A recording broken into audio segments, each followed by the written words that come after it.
Des personnalités du régime de l'ex-président Laurent Gbagbo sont rentrées d'exil hier jeudi soir. Après 5 ans au Ghana, Kadé Bertin, Kakou Brou, Wachaki Djebo et l'ancien garde du corps de l'ex-président Franck Sibahi ont regagné Abidjan.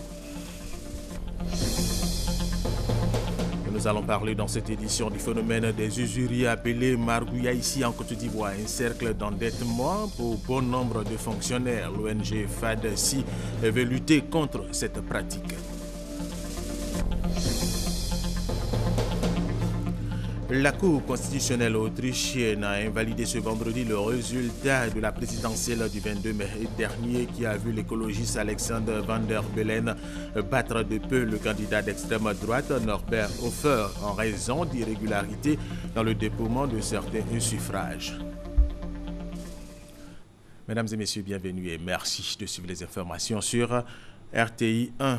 Des personnalités du régime de l'ex-président Laurent Gbagbo sont rentrés d'exil hier jeudi soir après 5 ans passés au Ghana. Kadé Bertin, l'ancien conseiller spécial de l'ex-président, ex-ministre de la Défense, Kakou Brou, Wachaki Djebo, membre de la Galaxie patriotique et l'ancien garde du corps de l'ex-président Franck Sibahi ont ainsi décidé de regagner Abidjan. Ils ont été accueillis par le ministre de la Solidarité et le ministre de la Défense. C'était en présence de notre reporter Wilfried Herman Djivé.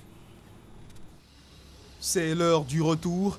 Après 5 années d'exil au Ghana voisin, pour Kadé Bertin, Ferdinand Kouassi, Diwachar Kedjebo, Franck Yaon, Kakou Brou, connu sous le pseudonyme de Maréchal Kabé, tous proches de l'ex-président Laurent Gbagbo. Voici l'image qui vaut 1000 mots. À l'accueil sur le tarmac de l'aéroport international Félix Houphouët-Boigny d'Abidjan, le ministre de la Solidarité, de la Cohésion sociale et de l'indemnisation des victimes, Kone Mariatou, le ministre auprès du président de la République chargé de la Défense, Alain Richard Donvailly. Au salon d'honneur, c'est l'explosion de joie pour des membres de la famille politique des ex-réfugiés. Un retour rendu possible grâce à la main tendue du chef de l'État, Alassane Ouattara, et à cette mission conduite par la ministre Kone Mariatou au Ghana voisin. Le message du président de la République a été entendu. C'était juste une question de procédure. La porte est ouverte, il y a un groupe qui arrive et d'autres vont suivre très bientôt. Apporter sa pierre pour la réconciliation en Côte d'Ivoire, ce sont les mots de Kadé Bertin. Je pense que pour régler les problèmes, il faut s'impliquer dans le jeu politique. Il faut travailler. Et il faut s'adresser à ceux qui exercent le pouvoir d'État. Je suis venu dans un esprit de paix et dans un esprit de rassemblement.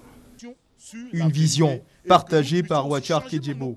Je voudrais dire à tous les Ivoiriens que c'est vrai que nous avons eu des moments de difficulté, mais comme toutes les grandes nations, nous avons l'obligation de nous mettre ensemble et de repartir sur de nouvelles bases. Un retour qui n'aurait pas été possible sans l'action efficace du HCR, le Haut Commissariat pour les réfugiés, et le Sahara, le service d'aide et d'assistance aux réfugiés et apatrides. Des signes qui témoignent du renforcement de la cohésion sociale en Côte d'Ivoire et qui donnent le ton d'un hymne écrit pour un cahier d'un retour au pays natal. Autre information, le ministre des Transports, Gaoussou Touré, était hier jeudi face aux députés. Plusieurs sujets ont été abordés, entre autres les problèmes de raquettes par les auxiliaires de transport, les gares routières illégales, les embouteillages, le problème des radars sur les routes. Reportage, Francis Boifo.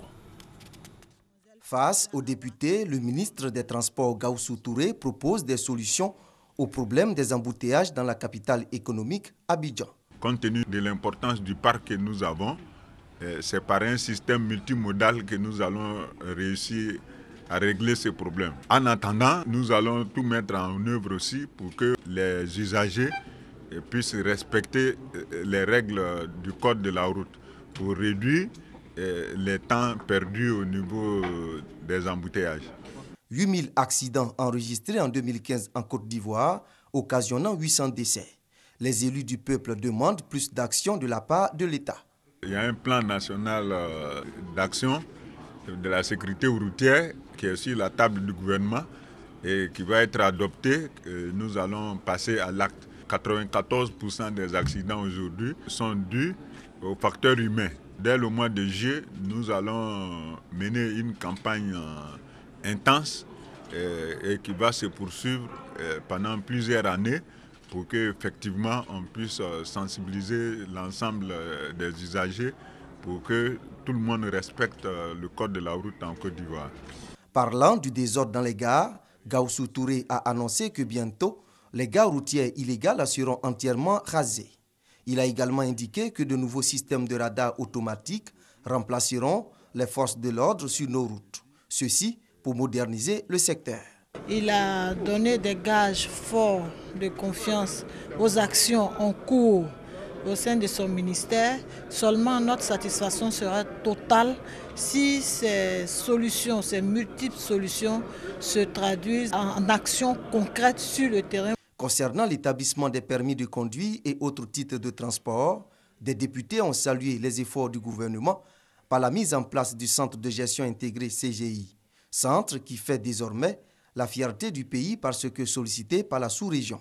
Avant de quitter l'hémicycle, l'émissaire du gouvernement s'est engagé à exécuter les réformes pour le bonheur des usagers. Francis Boifo, rendons-nous maintenant dans l'univers des fabricants de marmites et de casseroles pour découvrir comment ces ustensiles indispensables pour la cuisine sont fabriqués. Et c'est avec Perpétue Bon et Honorine Kakoubla à Nigori. Les marmites et casseroles sont omniprésentes dans le quotidien des ménagères. Ces ustensiles de cuisine subissent des transformations avant de se retrouver dans les foyers. Avec leurs mains habiles et les outils très rudimentaires, moules de bois, pièces de métal, quelques vieilles boîtes de canettes, ces artisans sortent de leur atelier ces marmites et casseroles. Ces ustensiles de cuisine sont prisés par les ménagères. Depuis que je me suis mariée à l'âge de 16 ans, j'utilise les marmites. Il y en a même qui ont 10 ans, qui ont 20 ans, qui ont 30 ans avec moi ici. Donc c'est très durable, c'est pour cela que nous utilisons. Les marmites importées, là, il y en a qui sont légers. Si tu utilises quelques jours après, ça pèse, ça se pèse, tu ne peux plus arranger. Alors que ce qu'on fabrique sur place ici, là, nous les connaissons et puis c'est les bons fabricants, ils fabriquent bien. Ça fait plus de 10 ans que j'ai ça. Ça prépare bien. Moi, je préfère ça par rapport à... J'ai les marmites importées aussi, mais je préfère préparer avec ça. Bon, c'est un peu plus lourd. J'ai l'impression que quand on achète notre marmite, ça ne dure pas. Et ce qui vient chez nous, en tout cas, c'est durable. Quand tu payes, ça peut faire au moins 10 ans, 15 ans. Et c'est pour ça que je suis là. Je suis venu me renseigner comment les vend, les prix, souvent les prix varient. Je suis là. Mais le prix abordable. Oui, le prix abordable. Certains observateurs accusent ces artisans de détruire les garde-fous et certaines installations publiques pour confectionner leurs marmites. On ne vole pas. Il y a les pièces des véhicules qui sont usées, que les mécaniciens nous fournissent aussi. Il y a certaines ménagères qui viennent avec les casseroles ou les marmites usées qu'on refait. Voilà. Jamais en aucun cas on demande à quelqu'un d'aller voler. Vrai ou faux? Dans tous les cas, la matière première trouvée est fondue dans un récipient à température très élevée. Le liquide obtenu est versé dans un moule et ensuite la marmite est ôtée du four. Ces artisans exercent cette activité depuis longtemps et le métier nourrit son homme. En tout cas, ça nous nourrit bien parce qu'on est né dedans. Nos poches, ils ont fait fatiguer. Moi, c'est un père de famille, je suis père de 6 enfants. Donc je me défends, je nourris toute ma famille dedans. Donc Dieu merci. Je m'habille dedans, je n'ai pas école de mes enfants avec. Bon, c'est l'argent, on n'arrive pas à garder sinon. Les besoins, on arrive à le faire. En attendant de réglementer ce corps de métier, nos artisans continuent de vaquer à leurs occupations sous ces abris de fortune. Et deuxième grand titre de cette édition, et parlons du phénomène des usuriers appelés Margouya ici en Côte d'Ivoire. Un cercle d'endettement pour bon nombre de fonctionnaires. 70% des fonctionnaires sont victimes de cette pratique selon l'ONG FADESI. Entraide des fonctionnaires agents de l'État et assimilés en difficulté de Côte d'Ivoire. Cette organisation veut lutter contre ce fléau par une campagne de sensibilisation. Aurélia Drukula et Grace Kando. À certaines étapes de la vie, on ne parle plus de dignité, mais on parle de survie. Lorsqu'un problème vous arrive, qu'il vous dépasse et que vous avez un engagement à la banque, ne pouvant plus faire face à la banque, ne pouvant plus faire face à ce problème, vous êtes obligé de vous orienter vers d'autres sources. Monsieur Margouya. 6 milliards par mois, c'est le gain que réalisent les usuriers, communément appelés margouillas, à travers les prêts octroyés à plus de 70% des fonctionnaires en Côte d'Ivoire. Un constat que fait l'ONG Entraide des fonctionnaires agents de l'État et assimilés en difficulté de Côte d'Ivoire et FATSI. L'usure est le fait de prêter de l'argent à un taux exorbitant. Elle constitue un cercle vicieux d'endettement pour bon nombre de fonctionnaires ivoiriens dont les cartes bancaires deviennent la propriété des usuriers. Il confisque la carte, c'est lui qui a le code de la carte magnétique, c'est lui qui opère. Lorsque le mois finit, quand il n'est même pas encore l'heure du virement, lui il passe et il est servi avant vous. Vous êtes obligé d'avoir recours à lui encore. La pratique de l'usure en Côte d'Ivoire est interdite. C'est pourquoi la loi prévoit des sanctions. S'il est déclaré coupable, il est puni d'une peine d'emprisonnement allant de 2 mois à 2 ans et d'une amende de 100 000 à 5 millions de francs. Une action qui a des conséquences sociales et économiques sur la vie de plusieurs travailleurs. C'est le cas de près de 20 000 enseignants qui sont presque en cessation de service. Pour lutter contre ce phénomène, l'ONG FATSI lance une campagne nationale de sensibilisation contre la pratique de l'usure. Cette campagne va se faire par des tournées que nous allons faire à Abidjan comme à l'intérieur du pays. Aujourd'hui, quand un Ivoirien a un besoin pressant, urgent d'argent, il n'y a aucune structure qui en une journée peut lui donner cet argent-là. Et devant cette situation, pour éviter l'humiliation, il préfère aller vers un margouillat qui lui est prêt à tout moment à lui donner de l'argent. Donc nous nous sommes dit que si nous nous organisons pour mettre un peu d'argent de côté, si un d'entre nous a un problème, nous pouvons prendre cet argent pour lui donner. Depuis sa création en 2004, l'ONG EFAT à Côte d'Ivoire a libéré plus de 300 personnes victimes des pratiques des margouillas. Le ministre des Eaux et Forêts d'Akori Tablé vient d'effectuer une tournée de sensibilisation dans la ville de Mans et nous sommes à l'ouest de la Côte d'Ivoire. Objectif de cette tournée, assainir le secteur des eaux et forêts. F. Boué, reportage. Manque de la direction des douanes, 2 conteneurs dans le décor. À l'intérieur du bois de Vène, ce produit interdit à l'exploitation et l'exportation par les lois ivoiriennes a été saisi dans la zone de Biancouman en avril dernier. Danané, fermeture d'une grande scierie en mai 2016 pour diverses fraudes, dont traçabilité douteuse des billes de bois. Les flancs des montagnes du Grand Ouest continuent d'être détériorés au vu au sud de tous. Autant de phénomènes qui participent à la dégradation continuelle du couvert forestier national. Pour assainir donc la filière bois, pour comprendre les failles constatées dans le secteur des eaux et forêts et situer les différentes responsabilités, afin d'agir conséquemment, la tutelle initie une tournée de sensibilisation. Dans la ville de Mans, le ministre Louis-André Dakoué Tablé s'est entretenu avec les directions des eaux et forêts de Mans, Séguéla, Daloa et Odiéné. Je me rends compte qu'effectivement, ils sont dans des problèmes très difficiles, ils ont du mal à travailler, ils n'ont pas les dotations qu'il faut. Enfin bref, il y a un certain nombre de problèmes objectifs qui n'expliquent pas les déviations, mais disons qui peuvent faire comprendre qu'il y a parfois certaines choses qui ne vont pas. Donc nous en avons parlé. Je leur ai demandé de systématiser les documents et je vais les présenter au niveau du gouvernement. Si le ministère des Eaux et Forêts veut insuffler une nouvelle dynamique dans le secteur, il faut aussi que chaque citoyen se sente concerné par l'état déplorable de la forêt ivoirienne. Tout le monde s'y est mis pour faire disparaître cette forêt. Il ne reste que des reliques. Il n'y a plus grand-chose. Il faut conserver ça et développer une politique de reboisement. Ça va être très lourd, mais il faudra le faire pour les générations futures. Pour restituer donc le couvert forestier national, l'heure n'est plus au discours, mais à l'action. Le foncier urbain dans le district d'Abidjan, on le sait, fait l'objet de toutes les spéculations. Particuliers et entreprises sont prêts à tous les sacrifices. Cela provoque de nombreux conflits. Mais comment sécuriser une opération d'acquisition de terrain à qui s'adresser? Serge Kolia tente de répondre à toutes ces préoccupations. Regardez. Acquérir un terrain à Abidjan afin d'y bâtir une maison. Ce rêve, caressé par Julien Adjé, lui a créé bien des misères. En 2006, cet enseignant sur les conseils d'un ami s'engage dans l'achat d'un terrain villageois à Diorogobité dans le district d'Abidjan. J'ai eu à rencontrer le chef de Diorogobité et le chef ébrier de à Bobo Baoulé. Ils m'ont donné un terrain. J'ai payé le terrain 12 millions. Mais malheureusement, il y a un de leurs fils qui a fait une opposition. Et depuis là, on ne fait que traîner. Et j'ai fini même par dire c'est plus la peine. Après cette expérience malheureuse, l'enseignant, guidé par son fervent désir de s'offrir un toit, va se retrouver empêtré dans une autre transaction douteuse. Moi, je n'ai jamais eu de chance dans les terrains. Au 7e tranche, un terrain.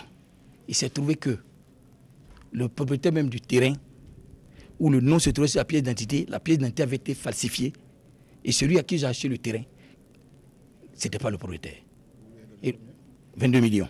L'immobilier, c'est un bien à vie, c'est une valeur réelle. Pour acquérir un tel bien, il est important aujourd'hui pour l'Ivoirien de contacter un professionnel de l'immobilier avant de faire une transaction immobilière. L'assistant immobilier prend en compte tous vos problèmes et vous accompagne dans le processus.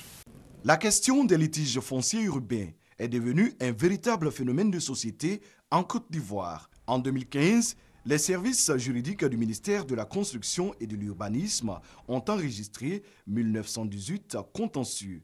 98% de ces conflits se concentrent dans le district d'Abidjan.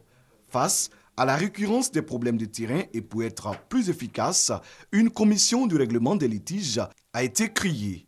Cette commission a examiné plus de 500 dossiers. La première catégorie de conflits que nous avons de façon récurrente, ce sont les conflits liés à la multiple attribution villageoise. Sur 500 litiges, vous avez 134 qui sont pendants devant les tribunaux. Il y a 300 et quelques qui ont connu un dénouement chez nous. Le district d'Abidjan, centre névralgique des conflits fonciers urbains en Côte d'Ivoire. Cocody est le premier en litige. Après Cocody, c'est Yopougon. Les communautés villageoises sont souvent pointées du doigt. Pourquoi est-ce qu'il y a conflit quelquefois? C'est parce que les gens, la famille à qui appartient la terre, elle n'est que gardienne de la terre. Les familles là, sont disséminées à travers les 60 villages ébriés. Et donc avant de céder, il faut les en informer qu'ils donnent leur accord aussi. Quand ils ne donnent pas leur accord, que vous restez entre vous pour céder la terre, évidemment, quelqu'un d'autre peut venir encore pour dire que moi je ne suis pas au courant. Et si les gens s'adressent à qui de droit et qu'on vérifie dans le guide, il y aurait moins de problèmes. Les gens sont pressés. Les gens ont besoin de terre pour pouvoir, n'est-ce pas, bâtir leur maison, etc. Donc ils tombent sur un kidam, il y a un peu ce désordre-là. Djorogobité, village du district d'Abidjan, devenu un véritable chantier, est le symbole de la ruée vers les terrains. Dans ce village, le chef a été démis de ses fonctions en janvier 2016. Principale raison évoquée, la vente de terrains à grande échelle, la cession de sites à plusieurs personnes en même temps, avec à la clé des litiges qui finissent parfois dans le sang. Notre passage dans ce village nous a permis de comprendre l'ampleur de ces conflits. Un groupe se réclamant du chef déchu s'est opposé à l'interview que nous accordait la nouvelle chefferie. Depuis 2016, on peut être destitué, mais il continue de signer des actes. Mais ça là, maintenant ces personnes-là, quelle est leur sort demain?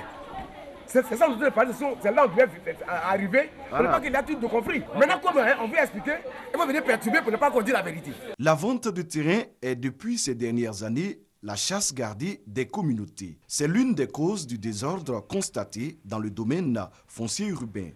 La pression foncière étant forte, l'État s'est dit, bon, on va recourir à une solution intermédiaire qui est celle des lotissements villageois. L'État a constaté le chèque et a décidé de reprendre la main dans ce secteur. L'État reprend la main. Les droits coutumiers vont être purgés pour laisser la gestion du foncier à des aménageurs qui travailleront de concert avec le ministère. Désormais, plus besoin d'acheter un terrain entre 4 murs. Il faut tout simplement se rendre auprès du ministère de la Construction et de l'Urbanisme. La direction du cadastre fait partie du processus d'obtention administratif d'un terrain. Je dis souvent, celui qui achète un terrain en Côte d'Ivoire sans venir au cadastre achète un conflit. Puisque au cadastre se trouvent tous les titres fonciers qui ont été créés sur le territoire de la République de Côte d'Ivoire depuis qu'a été institué le régime foncier de l'immatriculation. Vous allez avoir à peu près le coût du terrain et puis vous allez avoir la certitude aussi que le terrain que vous allez acheter n'a pas été foncier au nom de quelqu'un d'autre. Acheter un terrain Une noble initiative, mais tout commence par la sécurisation de la transaction. Et c'est un dossier signé Serge Collia. Tout à fait autre chose. À présent, les femmes chercheurs ont décidé de prôner le genre au niveau de la recherche scientifique. Pour ce faire, elles mènent des actions auprès des étudiantes afin de les encourager à la recherche. Elles étaient à Dalo. On en parle avec Thérèse Tapeyoboué. En Côte d'Ivoire, sur 4534 chercheurs, seulement 454 étaient des femmes en 2014, soit 10% de l'effectif. Or, l'objectif visé à l'horizon 2020 est d'au moins 30%. Une raison qui amène l'Association des femmes chercheurs de Côte d'Ivoire à initier des actions afin de contribuer à la promotion du genre dans la recherche. Des sections sont installées au sein des universités afin de toucher un plus grand nombre d'étudiantes. Celle de l'université Lorounion-Guédé vient d'être investie. Notre première bataille, c'est surtout au niveau des jeunes filles. En principe, la mission que la FMC nationale a initiée, c'était pour sensibiliser les femmes chercheurs à plus de production scientifique. Cependant, c'est surtout encourager les jeunes filles, les jeunes étudiantes à pouvoir embrasser la carrière professionnelle. Les encourager, comprendre leurs difficultés et essayer de les aider dans leur cursus. La présidente nationale de l'Association des femmes chercheurs de Côte d'Ivoire, la présidente de l'université Lorounion-Guédé ont invité la nouvelle investie à encourager les jeunes filles à embrasser le métier de recherche afin d'apporter leur contribution à la réussite de la Côte d'Ivoire. Le programme d'appui stratégique à la recherche scientifique en Côte d'Ivoire a pris part à la cérémonie au cours de laquelle des préoccupations des jeunes étudiantes ont été posées, notamment comment acquérir une aide financière pour les recherches. La commune de Pricro, dans la région de Lifou, met tout en œuvre pour son développement. Les autorités municipales multiplient les réalisations dans la commune, construction d'un marché, d'une station d'essence, d'un foyer municipal et la réhabilitation de plusieurs écoles primaires sont entre autres quelques chantiers en cours dans cette partie de la Côte d'Ivoire. Abdul Kader Segodogo, RTI Boaké. Pricro dans le Ifou. La commune veut compter sur les initiatives locales pour se doter d'infrastructures pour son développement. Ces dernières années, les recettes municipales ont connu un bond qualitatif. Dès lors, avec d'autres financements acquis, le conseil municipal s'est engagé dans de nombreux chantiers. Réhabilitation d'écoles, construction de marchés, de stations d'essence, d'un foyer municipal et a même doté la commune d'une fanfare. À ces nombreuses actions de développement, il faudra ajouter la lutte contre la pauvreté avec la remise d'un chèque de 3 millions de francs CFA aux femmes et aux jeunes pour le financement d'activités génératrices de revenus. Pour le premier magistrat de la commune, tout sera mis en œuvre pour donner un nouveau visage à Pricro. Pricro respire à tous les niveaux, au niveau social, au niveau économique, au niveau culturel, même si nous déplorons de temps en temps des phénomènes de feux de brousse qui sont cette année ont ravagé les plantations de nos parents. Et nous savons que la population peut compter sur nous. Nous l'invitons à s'associer à toutes les bonnes œuvres que nous initions pour le bien-être de Pricro. Pricro, en 2015, a été visité par le président de la République, Alassane Ouattara. Ce passage aura contribué énormément à donner un nouveau visage à la commune, une œuvre que le conseil municipal veut poursuivre. Le nouveau président du conseil de gestion de la maison de la presse est connu depuis hier jeudi. Il s'agit de Boga Sivori, journaliste au quotidien Notre Voix. Il a été nommé par le président de l'Union nationale des journalistes de Côte d'Ivoire, Moussa Traoré. Composé de 13 membres, ce conseil aura pour mission de nommer le directeur général de la maison de la presse. Fréquence 2 sur la radio dédiée à la jeunesse prévoit des émissions enrichies pour égayer chez les jeunes pendant ces vacances. Une nouvelle grille de programme a été conçue. Ces émissions vont démarrer officiellement le lundi 4 juillet à partir de 6h sur la fréquence 92.0. Le lancement a eu lieu au studio Paul Amewish au plateau. Les vacances s'annoncent gaies pour la jeunesse. La radio Fréquence 2 s'active avec une nouvelle grille de programme. des émissions enrichies et diversifiées pour égayer sa cible, la frange jeune de la population. Nous allons avoir un programme particulier, une grille aménagée avec un contenu dynamique et attrayant. On a Coucou la famille pour permettre vraiment aux auditeurs de prendre la parole sur l'antenne. Vous avez également Carré Rose, qui est notre séquence confidence à l'antenne qui passera entre 21h et 23h. Puis pour terminer, vous avez Fréquence de Tour, qui est en fait notre fer de lance pour mener la bataille des radios au niveau d'Abidjan. Donc allez au contact des jeunes d'Abidjan, allez les rencontrer, partager leur quotidien, mais surtout mettre en exergue les exemples de réussite des différentes communes du district d'Abidjan. L'objectif par derrière, c'est vraiment éduquer la jeunesse. Éduquer mais aussi épanouir. Fréquence 2 reste donc fidèle à son engagement. La radio veut renforcer son interaction avec les jeunes pendant ses vacances 2016. Fréquence 2, fréquence jeune. Rendez-vous est donc pris sur la 92.0 le lundi 4 juillet dès 6h pour le démarrage effectif de ces émissions de vacances.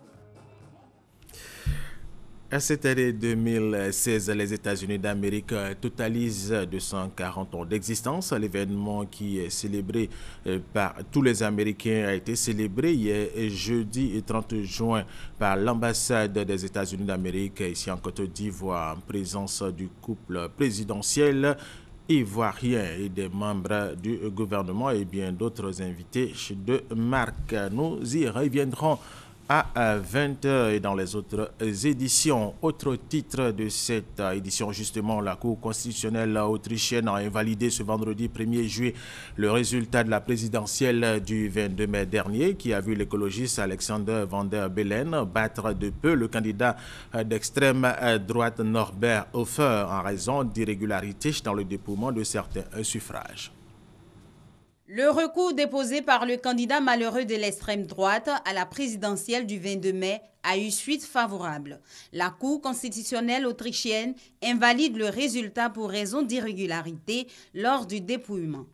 L'enquête et les auditions de la Cour ont permis de confirmer que plusieurs dizaines de milliers de bulletins provenant du vote par correspondance avaient été dépouillés de façon irrégulière, soit en dehors des heures légales, soit par des personnes non habilitées. Les votes par correspondance représentaient 16,7% des suffrages exprimés. Donné vainqueur avec 50,3% des voix, l'écologiste Van der Bellen devait prendre ses fonctions le 8 juillet.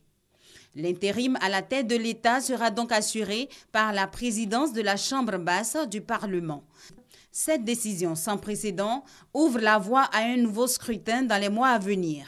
Cette décision est destinée à renforcer la confiance dans notre État de droit et dans la démocratie, a affirmé le président de la Cour lors de la lecture de la décision, expliquant que cette annulation ne faisait ni gagnant ni perdant. Après les Pays-Bas, la Slovaquie prend officiellement ce vendredi 1er juillet la présidence tournante du Conseil de l'Union européenne dont elle est membre depuis 2004. Une première présidence prise par ce petit pays d'Europe centrale pour 6 mois dans un contexte exceptionnel. Une semaine après le référendum au Royaume-Uni, le défi est donc de taille, d'autant que la Slovaquie fait également face à la montée du nationalisme et à une certaine méfiance envers Bruxelles. Et nous terminons avec cette information en religion. La nuit du destin sera officiellement célébrée cette nuit selon les enseignements musulmans. Cette nuit de prière vaut en termes de mérite auprès du Seigneur 1000 années d'adoration, une soirée au cours de laquelle les musulmans multiplient prières, invocations, offrandes et recueillements. Et c'est la fin de cette édition. Merci de l'avoir suivi. Restez avec nous sur RTI 1.